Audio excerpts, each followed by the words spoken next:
Boa noite, amigos do Toque de Bola Itinerante. Estamos hoje na sede da Federação Pernambucana de Futebol para entrevistar, não poderia ser de outra maneira, o presidente da entidade, Evandro Carvalho. E tem muita coisa para a gente conversar, presidente, porque estamos chegando na reta final do campeonato estadual e vários pontos podem ser abordados. Inicialmente, o que o senhor acha que deu certo e o que o senhor acha que não deu certo no atual campeonato, na atual fórmula, diante das circunstâncias que o senhor tinha, as datas que o senhor dispunha para fazer a competição? Boa noite e seja bem-vindo ao Toque de Bola. Boa noite, é um prazer estar com você e com todos os telespectadores do Toque de Bola da TV Nova. Sem dúvida, este ano e esse campeonato foi emblemático.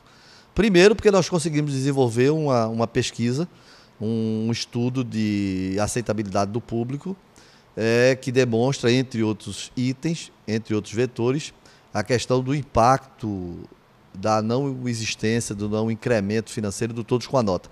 Isso é fundamental para compreender a situação do público no estádio. Segundo, a fórmula é tecnicamente boa, mas sem dúvida nenhuma ela é no aspecto motivacional e no aspecto de arrecadação, ela não se apresenta como interessante ou como satisfatória. Por último, nós temos hoje a absoluta convicção, e eu acho que a imprensa tem, você telespectador, você telespectadora também, de que a CBF precisa ter coragem, precisa ter capacidade, Léo, de modificar o calendário brasileiro nacional. É impossível se imaginar um país com a dimensão do Brasil, com a grandeza do Brasil, com o profissionalismo que o Brasil tem com os clubes de futebol, ter um calendário tão absurdamente complexo e impactante do ponto de vista de números excessivos de jogos. O Sport é hoje o clube, hoje não, desde o início do ano, que participa de mais competições no mundo. São 5 competições. É impossível imaginar que um clube consiga ter um bom desempenho nessas condições. O Sport teve um jogo pesadíssimo, duríssimo com o Botafogo, já agora há poucos dias, e já tem outro jogo duríssimo por outra competição aqui em Recife. Portanto, é preciso que a CBF reveja esse calendário nacional. Ô, presidente, veja só, vamos por partes. Primeiro, é opcional do esporte, é opção do esporte. Existem 5 competições. O esporte vai optar. Se quer disputar uma, outra, não é obrigatória a presença dele. Houve até uma questão absurda, ridícula, que nós passamos nos últimos anos, onde você tinha que começar a Copa do Brasil sob pena de sanção, e aí durante a competição você tinha que escolher se jogava a Copa do Brasil ou a Sul-Americana. Esse ano isso foi modificado. Então o clube ele tem que... Eu falo sempre uma frase que eu gosto de brincar, mas falando sério.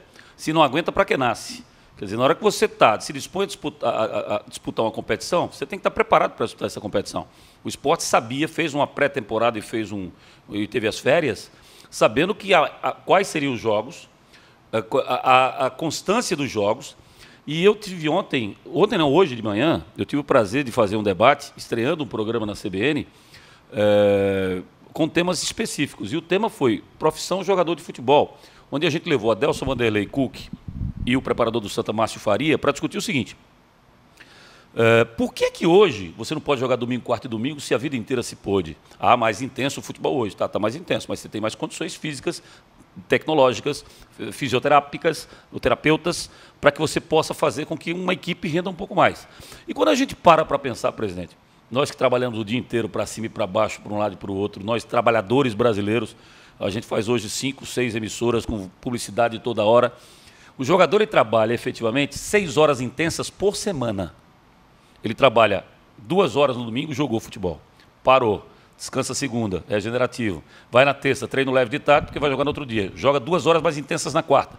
Para na quinta, descansa. Na sexta-feira, um treino mais forte, um coletivo ou um tático à tarde. Mas no sábado ele recupera, descansa. Isso em um hotel 5 estrelas, com acompanhamento nutricional, e joga mais 2. Ou seja, em 8 dias, ele teve 5 horas intensas, 6 horas intensas.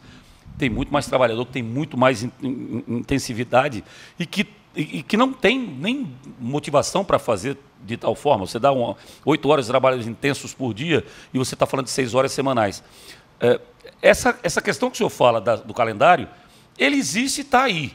Se o esporte acha que não vale a pena disputar 1 ou 2 competições, ele não sofreria sanções para não disputar, o senhor não acredita?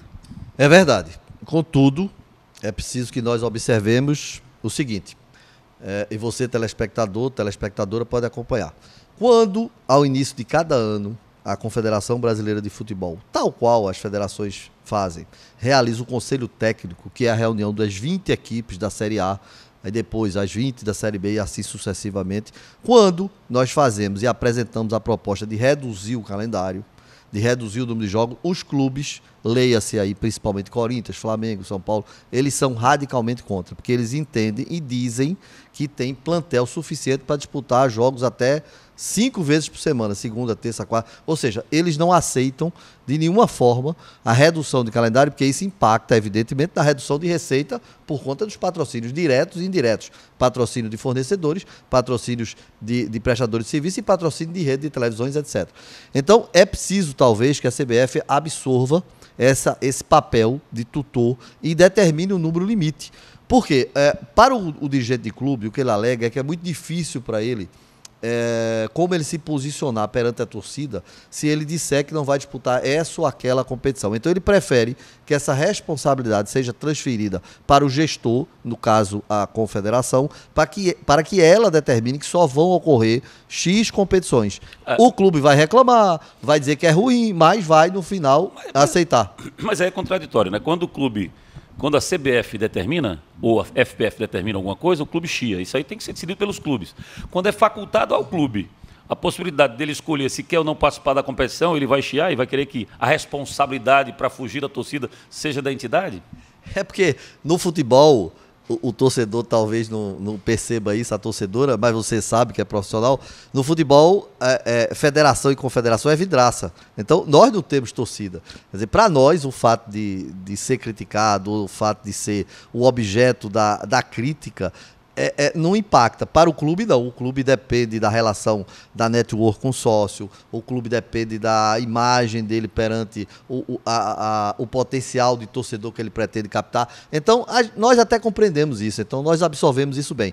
Então, existe uma relação muito emblemática, existe uma simbiose entre clube e entidade dirigente de que, se é para fazer alguma coisa que repercuta negativamente, deixa que nós, federações e confederação, façamos. Se é para fazer alguma coisa, ter alguma atitude que repercute positivamente, mediaticamente, deixa que o clube faz. Então, isso é uma relação que nós assimilamos bem. Mas na hora que o próprio clube, como o senhor fala, os maiores clubes lá do Sul e Sudeste, que não estão jogando nem tanto quanto o esporte, a verdade é essa, mas eles têm competições mais rentosas, né?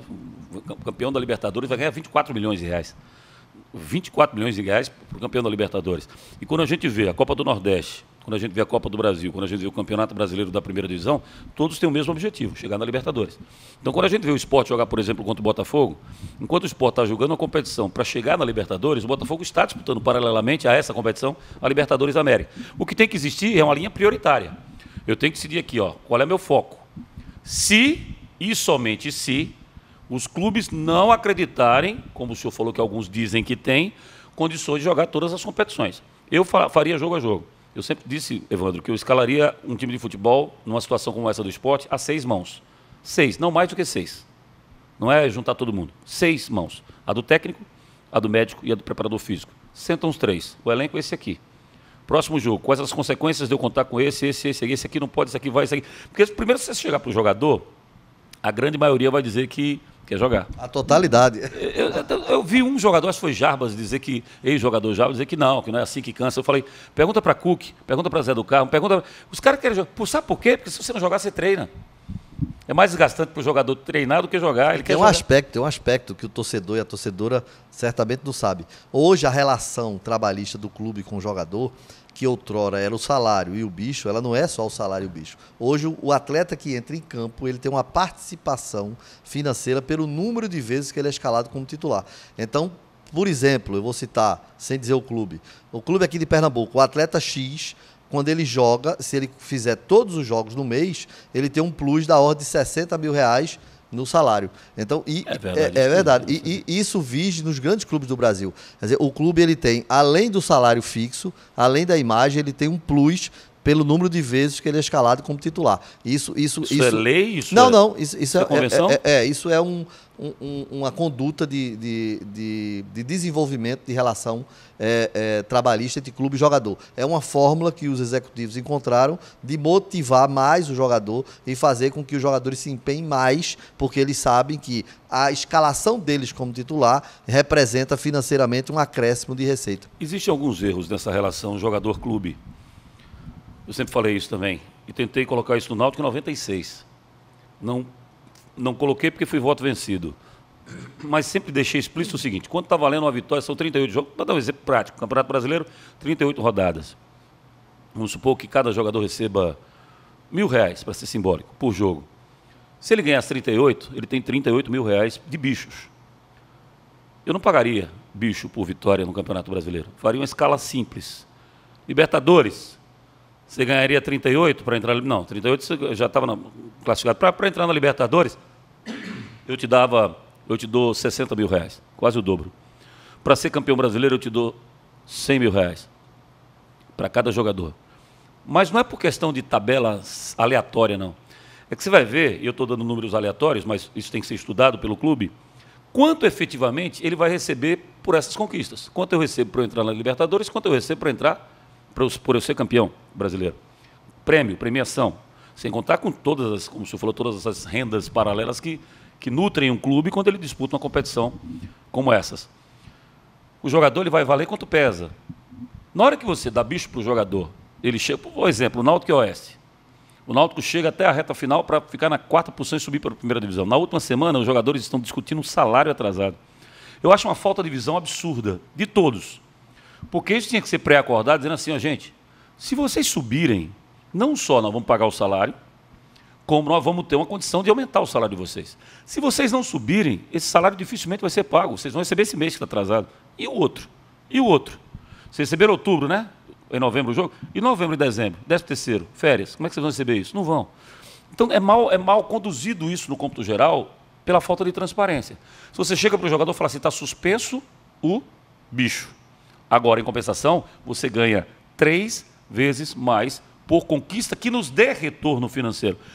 Essa estrutura passa por esse adendo que o senhor está colocando, que, sinceramente, honestamente, não sabia. E o jogador recebe R$60.000 a mais pelo número de jogos varia. que ele faz. Hoje, na verdade, existem fórmulas e fórmulas de se relacionar com o jogador. A questão do bicho, por exemplo, alguns clubes mantêm o bicho, mas não pagam o jogador. Esse bicho incorpora um fundo onde ele vai receber no final se o objetivo principal for alcançado. Se não for, recebe só o percentual. Se for alcançado, ele recebe aquele bicho mais um plus. Alguns outros fazem um sistema híbrido, dá uma parte do bicho, dá um percentual por participar de jogo. Então, hoje os clubes top nessa relação são, sem dúvida, Flamengo, que mudou da água para o vinho. O Flamengo até 4 anos atrás era um clube amadorístico, devedor. Hoje é um clube, o Bandeira é um executivo de ponta, a equipe dele é extraordinária. Então nós temos hoje destaques do Brasil. Nós temos o Internacional, aliás, o Grêmio no Rio Grande do Sul, na parte econômico-financeira.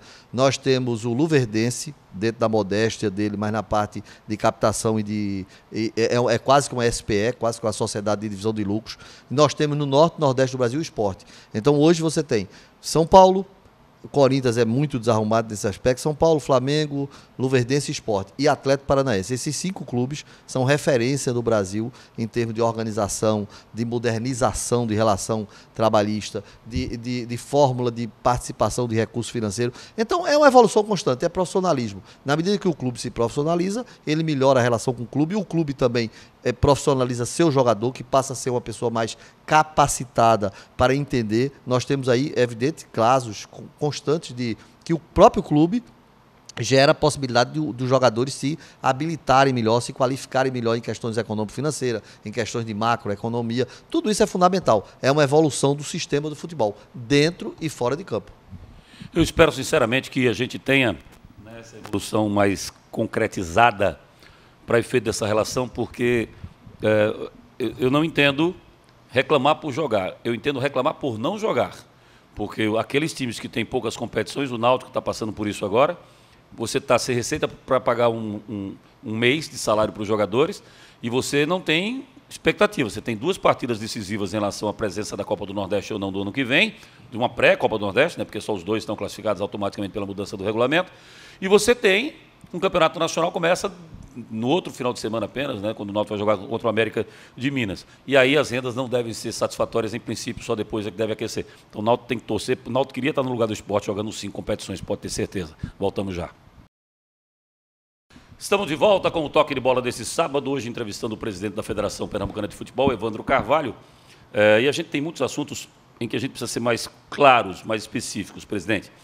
Vamos voltar à fórmula de disputa do campeonato. O senhor falou da pesquisa que foi feita, do que o senhor acha que mudou, do calendário, mas existia uma necessidade, em termos de acordo com a televisão, de que você tivesse pelo menos 6 clássicos no campeonato. Isso fez com que o senhor tivesse, nesses últimos 2, 3 anos, que arrumar uma maneira de fazer 2 campeonatos, um começando em dezembro, para quem está no interior, para que fosse atingido esse número de clássicos. Porém, esse campeonato, como o senhor falou, foi um campeonato emblemático, né, que estamos perto de chegar na final com o Sport Salgueiro. Porque os clássicos foram esvaziados. Eu comecei o campeonato dizendo assim, poxa, eu prefiro ver Santa Sport do que ver o Santa Cruz jogando contra o Porto, o Porto está na segunda divisão, contra o América. Mas confesso que, em função do próprio assédio do torcedor aos estádios, o acesso dos torcedores aos estádios, é para a gente repensar. Eu acho que nem a televisão ficou satisfeita com o que teve, nem o torcedor ficou satisfeito, nem você, como presidente da federação, nem o senhor, como presidente da federação, nem a gente. O que é que a gente imagina que, se o senhor chegar para o ano que vem e propuser à televisão um campeonato prático, o senhor tem 12 clubes, para mim seriam 10, mas tem toda uma estrutura que, para se mudar, tem que fazer, enfim, conselho arbitral, chamar os clubes do interior e refazer o que está hoje. O estatuto teria que ter essa mudança. Mas o senhor faz um campeonato hoje com 10 clubes e faz um campeonato com pontos corridos, os 4 mais bem colocados se classificam, os jogos de ida e volta, o senhor tem as datas necessárias de ter um campeonato onde todos os clubes do interior vão jogar contra os times da capital. Todos vão estar motivados. O senhor vai ter todo o jogo com caráter decisivo para todo mundo. E um campeonato onde a própria televisão vai tratar... Porque é a mesma coisa que a gente imaginar o Campeonato Brasileiro de Pontos Corridos. Eu acho um campeonato insosso em determinadas situações. Disparou alguém e acabou o campeonato. Mas você tem briga para a Libertadores, você tem briga para isso, para aquilo, e você tem momentos onde os jogos começam a ser decisivos mesmo, para os times saberem se vão brigar na parte de cima ou na parte de baixo. Mesmo sendo um campeonato em que, para mim, o brasileiro ele devia ter turno, classificam 2, retorno, classificam 2, finais do campeonato. Mesmo pensando assim, é de se entender e há de se convir que o Campeonato de Pontos Corridos é mais fácil de entender, como estão acontecendo hoje nos principais centros do Brasil. A Rede Globo, que é detentora dos direitos, com a Pay-Per-View, que é quem mais está interessado, eles não reviram os conceitos, eles não estão dispostos a talvez fazer um campeonato mais participativo, onde teríamos mais atração, inclusive de público para o interior do próprio estado de Pernambuco, como se houver essa possível mudança já para o ano que vem? É evidente que o consenso é que nós deveremos mudar a fórmula, ponto. O que é preciso saber, e você conhece, porque é profissional, o telespectador, talvez, até por uma falha nossa de não saber comunicar muito bem, talvez não saiba, é que, para se montar um campeonato, nós temos 3 pilares. Primeiro, o pilar técnico legal, ou seja, nós temos que cumprir a legislação esportiva em determinados aspectos de jogos, do número de jogos, não pode jogar com menos de 60 horas, salvo excepcionalidade, etc, etc. Fora isso, existe a questão do calendário, a questão temporal que nós chamamos. Os profissionais falam, é preciso que haja o número de datas para que a competição se encaixe dentro do número de datas, ela não pode ultrapassar. E a terceira é a comercial, que são os contratos comerciais que os clubes fazem unilateralmente com os patrocinadores, e principalmente aí no caso a rede de televisão. Então, observado os limites e condições do contrato comercial que o clube tem com a rede de televisão, observada a questão técnica da legislação, Lei Pelé, a regulamentação do Profut, da autoridade do Profut e o Estatuto do Torcedor, e observado o calendário, então nós temos que definir um conceito, um modelo e uma fórmula. O que é que nós vamos fazer agora esse ano? Agora, antes da final, nós vamos reunir toda a imprensa, para que a imprensa materialize a visão dela sobre o que foi bom, o que foi ruim, o que pode ser melhorado. Você, por exemplo, acabou de fornecer uma ideia, um conceito, uma fórmula. Então, nós vamos reunir a imprensa. Depois disso, após isso, nós vamos ter, pela primeira vez no Brasil, um portal onde nós vamos acolher a opinião, a visão do torcedor. Reunido a opinião profissional da imprensa, que são formadores de opinião e são profissionais, e a opinião empírica do torcedor, que é o apaixonado, nós vamos enviar isso para os clubes, para que os clubes deem um feedback de como eles veem, o que eles acham, para então encaminhar para os profissionais. Aí entram os profissionais das instituições contratadas, das fundações, que vão estabelecer qual modelo é legalmente viável, qual modelo é aquele que atende à temporalidade de data e qual modelo é aquele que não fere o contrato comercial. Quando isso é feito, nós encaminhamos aos clubes para que eles apresentem as fórmulas, ou a fórmula que eles entendem. Por exemplo, essa fórmula nossa atual, ela foi apresentada pelos clubes do interior, encabeçado pelo Salgueiro Central. Os 3 grandes gostaram, aprovaram. É evidente que agora todos entendem que a fórmula tem uma deficiência econômico-financeira e de motivação. Então, os clubes vão desenvolver uma nova fórmula, encaminham e nós submetemos ao Conselho. A federação não elabora a fórmula, a federação não vota a fórmula, nem a federação veta qualquer item da fórmula, salvo se houver alguma ilegalidade técnica. Por exemplo, vai fazer um clube que não é profissional jogar. Quem fez essa fórmula? Não foi a federação? Não, essa fórmula foi apresentada, foi desenvolvida pelos clubes do interior. Foi trazida à federação, a federação analisou os aspectos técnicos legais. Eles próprios não viram o risco que tinham? Não, não, a fórmula para eles é o ideal, tecnicamente, dá a chance deles disputarem o título. Tanto que o Salgueiro está disputando. Mas você vê... No aspecto técnico é ideal para eles. Você vê o seguinte, então, essa fórmula, veja, uma coisa é o fato de a gente ter o cruzamento final. Isso aí sim dá chance. Quando a gente passou a ter semifinais, você tem 3 grandes. Um no interior vai estar. E só assim eles vão ser campeões, para mim. Se você botar pontos corridos, é a mesma coisa que acontece da gente em relação ao Sul-Sudeste. Flamengo, Corinthians. Não dá. Então, eu brinco sempre, há muitos anos eu falo isso, eu só troquei o termo Ferrari, porque eu estava dando muita moral para a Ferrari. Você tem... Porsche. Não, você tem outra marca de carro. Você tem carruagens e abóboras. Você tem 12 carruagens. E tem 8 abóboras no campeonato. Uma abóbora, de vez em quando, se transforma em carruagem. E aí vai, consegue ultrapassar 4, 5 e chega por ali. Mas o normal é que nenhuma abóbora seja campeã brasileira. É preciso que, concomitantemente, 12 carruagens quebrem. Você tem 12 equipes com potencial financeiro muito maior. Estrutura maior. Tudo maior. A parte de marketing, de merchandising, de imagem, de camisa, enfim. É preciso que as 12 quebrem concomitantemente, ao mesmo tempo, simultaneamente, para que uma abóbora dessa possa sim surgir. A mesma coisa que o Campeonato Estadual. Então é preciso que Náutico, Santa Cruz e Sport juntos sejam incompetentes para surgir um clube do interior que ultrapasse. Esse ano o Salgueiro está mostrando até que pela primeira vez um do interior chegou na frente até na parte de ida. Mas essa parte de ida é enganosa, porque ninguém que chegou na frente do hexagonal foi campeão. É outra coisa quando vê o mata-mata. Então essa fórmula garante a um time do interior, semifinais, garante ao interior. Se você bota pontos corridos, você vai ter um do interior. Você vai ter um semifinal e final. Os 4 mais bem colocados, semifinal, final e foi campeão. Aí você tem um do interior brigando também. Mas o que é que aconteceu com essa fórmula que foi colocada? Você teve o interior tendo a condição de ser campeão, mas você teve o interior totalmente colocado à parte, à margem, quando começa o filé do campeonato. Porque quando entrou o hexagonal, o Salgueiro já era uma quarta força pré-determinante, Santa Cruz, Náutico e Sport, você tinha 2 vagas. Os 2 que entraram, Belo Jardim e Central, não tiveram forças. Acabou o hexagonal decisivo, não houve mais interesse de nenhum dos 3 clubes da capital, porque, como eles estavam em competições paralelas, eles se preocuparam em poupar aqui, poupar colar, porque Central e Belo Jardim foram ficando para trás. O interior ficou olhando, chupando o dedo. Como é que eles podem aprovar uma fórmula dessa? Na verdade, o conceito técnico de viabilidade do clube do interior ser campeão, essa fórmula foi desenvolvida por eles e é do agrado deles. Para isso, se você botar 10, vai ser final a mesma chance. Não, vamos lá. Pernambuco tem 12 clubes. Para que nós possamos reduzir para 10 ou 8, ou seja o que for, é preciso que haja uma Assembleia Geral. 12, não, tudo bem. Não, independente. Nós tivemos 12 datas. O que nós temos agora é a CBF tem que definir que número de datas nós vamos ter para o estadual. Quantas datas vocês tiveram esse ano? 12. A CBF vai definir se nós vamos ter mais ou menos data. Essa definição só vai ser dada no segundo semestre, agora já em julho.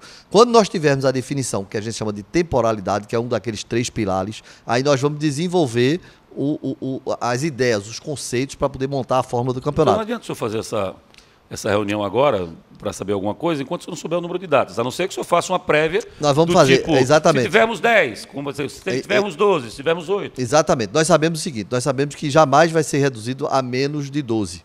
Então nós podemos. O mínimo é 12. Pode ser 12, 14 ou 16, enfim. Vai se definir isso mais ou menos datas. Eu acho impossível, porque na verdade se nós reduzirmos de 12, ficaria praticamente inviável, impossível você fazer uma competição. Nós temos 12 equipes. Eu não consigo retirar 2 equipes, porque para isso eu precisaria que a maioria das 12 aprovassem a retirada. Eles não querem. Eles entendem que devem se manter na primeira divisão. Agora, presidente, quando o senhor diz assim, quem trouxe essa fórmula foram os clubes do interior. Uma vez o Carlos... Os 3 grandes adoraram a fórmula. Para os 3 grandes, eles já estão... Primeiro, há um critério de, o senhor fala assim, ilegalidade, legitimidade. Do mesmo jeito que a gente não quer nenhum tipo de regulamento onde os clubes lá de cima não caiam, os clubes do interior podem pensar da mesma forma. Na Náutico e Santa Cruz de Sport, eles não vão cair. Eles não passam por esse processo de queda. Existe uma questão técnica legal. Nós temos aí o seguinte: Pernambuco é talvez hoje no Nordeste o estado que tem mais clubes na Série A. Os clubes que disputam a Série A e B e a Copa Nordeste, eles não podem jogar no mês de janeiro. Então, isso reduz o nosso número de datas. Então, nós temos que fazer uma competição, é obrigatório que haja o campeonato estadual, senão o clube não pode jogar as competições nacionais. Então, nós temos que definir um modelo de campeonato que nós temos que atender a um limite máximo de datas. Como é que isso pode ser feito? De várias formas. Pode ser feito, por exemplo, um jogo de cada clube do interior, por exemplo, e reduzir, todos jogarem no mesmo dia, você consegue. Mas aí você tem um fator que é uma questão que foge ao controle do clube. Essa crise econômica financeira que se abateu sobre o Brasil, que foi a maior crise da República e impactou muito Pernambuco, ela tirou o poder, a capacidade de investimento do município, da prefeitura. Então, os municípios abandonaram os estádios. Então, isso foi um fator relevante que impediu os clubes grandes de jogar no interior. Nós tivemos, a federação atuou em Paulista, a federação fez investimento em Paulista, a federação fez investimento em Caruaru, em gramados. Mesmo assim, como foi ano de eleição, os gramados, por serem equipamentos públicos, tiveram que ser usados em eventos públicos. Mas a gente está falando em termos de rebaixamento, presidente. Por que é que os times, como ter legitimidade em uma competição se Santa, Náutico e Sport não podem cair? Eles podem cair. De um ano para o outro, claro, na mesma competição. Mas no momento que a CBF unificou o calendário e integrou a Copa Nordeste como competição, o estadual como competição classificatória para a Copa Nordeste, a lei diz que o regime de acesso e decesso é de ambas. Aí o senhor olha o Brasil inteiro. Todo campeonato tem, dentro da competição, aqueles que sobem e aqueles que descem. E a gente sempre primou por isso. A gente está abrindo mão disso em detrimento da fórmula em que o interior está apresentando e que, repito, não vejo consistência. Onde eu queria chegar? Eu acredito que o consenso vai mudar. Até porque eu já conversei com o Salgueiro, já conversei com o Central, com o Sport, da Alto mudar, eles vão mudar. Mas o que eu quero dizer é que o senhor, como presidente da federação, talvez devesse ter tido uma postura diferente do que o senhor teve. Sabe por quê? Porque certa vez o presidente Carlos Alberto Oliveira era vivo e me chamou a mim não, a vários chefes de equipe na época, para a gente dar opinião sobre um campeonato. Fui ali naquele Porto Ferreiro da Roda Silva, na época era Porto Ferreiro, a gente sentou, coisa e tal, e eu apresentei uma fórmula. Simples, bonitinha, mas mais ou menos essa. Semifinal, final. E acho que era o Paulo Roberto? Era Vitória. Do Vitória, um dos assessores dele. Na época, já tinha feito todo o negócio e ia mudar tudo. O presidente deu burro na vez, não. Tá certo, vai ser assim, né? Não, isso não existe, isso eu terminei. Veja bem, quem tem que ter força é a instituição. Esse modelo. Não, esse modelo ditatorial. Não foi ditatorial. Ele chegou assim, ele perguntou a maioria da imprensa lá. O que é que vocês acham das fórmulas? E a maioria votou por essa fórmula que eu tinha colocado. O que eu estou dizendo que deu burro na mesa é porque o Paulo Roberto insistia, ele dizia, não, eu vou mudar, vai ser assim, porque a maioria está dizendo que é assim. Mas quando lá saiu, o Paulo Roberto, por algum motivo, o convenceu de fazer diferente. Foi aquele ano em que não tivemos o cruzamento certo, eu me lembro. Dos clássicos. Eu me lembro, eu participei. O que ocorre é o seguinte, à época, a legislação permitia o poder de veto da federação, que não permite. Mas hoje pode, presidente. Se os clubes chegarem com uma fórmula, se eu disser assim, gente, vocês não vão ter, só 2 times vão passar para o quadrangular. Não importa, se os clubes fizerem uma fórmula que passe um ou que não passe nenhum, vale a fórmula dos clubes. A Federação Pernambucana foi a primeira federação do Brasil, o torcedor talvez não saiba disso, a primeira federação do Brasil que estabeleceu a retirada do direito de veto. Então, a federação não vota nem veta nenhuma fórmula. Se os clubes chegarem aqui e apresentarem uma fórmula que o campeão vai ser dado já no primeiro, seja a fórmula que for, se ela não tiver uma ilegalidade formal, ou seja, se ela não infringir a lei, leia-se Estatuto do Torcedor, Lei Pelé e a resolução da autoridade do Profut, se ela não infringir, a fórmula é votada por eles. Bom, na televisão nosso tempo já foi, mas eu faço um convite para vocês. Amanhã nós estamos voltando com o programa Craque CBN, a partir das 3 da tarde. Teremos 1 hora de conversa, 55 minutos de conversa com o presidente. E aí tem muitos outros temas que eu gostaria de abordar com o Evandro Carvalho. A gente agradece a sua presença aqui no Toque de Bola, presidente. Até uma próxima oportunidade aqui na TV Nova. E que a gente tenha grandes finais. Só para fechar, em princípio, dia 7, 6 e 7, decisão de terceiro e quarto lugares. Dia 6, dia 7, a decisão do primeiro jogo, Sport Salgueiro. O segundo jogo deve acontecer quando? Rapidinho, presidente. Nós temos aí 3 cenários. Primeiro cenário, ampliação, modificação da data Copa Nordeste, que está sendo negociada pela CBF com o grupo americano, que detém os direitos. Segunda, alteração da Conmebol. E terceira, um ajuste de campeonato nacional. Então, podemos então ter a final do Campeonato Pernambucano dentro do Nacional. É possível, já aconteceu e é possível. Muito bem. Amanhã, portanto, nós temos o Tá na Rede aqui na Nova Nordeste. Fique ligado ao vivo. Tem muita coisa para a gente falar. O clássico que acontece nesse exato momento, né? Está acontecendo nesse exato momento, um dos jogos das semifinais da Copa do Nordeste, entre Sport Santa Cruz e Área do Retiro. Nós vamos falar também, claro, sobre os melhores momentos do jogo, lances polêmicos e tudo que vai acontecer nesse domingo. Fique ligado no Tá na Rede. O Toque de Bola Itinerante volta no próximo sábado. Lembrando que essa conversa com o Evandro Carvalho continua na CBN nesse domingo, a partir das 3 da tarde, com a volta do craque CBN. Boa noite a todos, ótima noite de sábado, ótimo domingo. Tchau.